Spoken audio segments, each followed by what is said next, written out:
தினமும் இரவில் தூங்குவதற்கு முன் உங்கள் முகத்தை கிளென்சர் அல்லது ஃபேஸ் வாஷ் கொண்டு சுத்தம் செய்து உங்கள் சருமத்தை கவனித்துக் கொள்ளுங்கள்.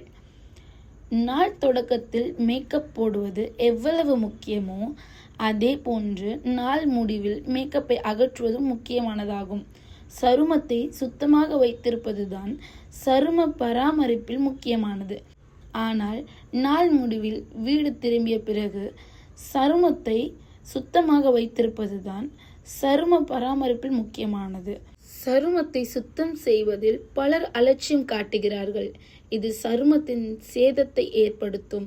எனவே தினமும் இரவில் தூங்குவதற்கு முன் உங்கள் முகத்தை கிளென்சர் அல்லது ஃபேஸ் வாஷ் கொண்டு சுத்தம் செய்து உங்கள் சருமத்தை கவனித்துக் கொள்ளுங்கள். ஆனால் அதை செய்யும்போது பல சமயங்களில் தெரியாமல் சில அழகு சாதன பொருட்களை பயன்படுத்துகிறார்கள். அவை சருமத்திற்கு தீங்கு விளைவிக்கும்.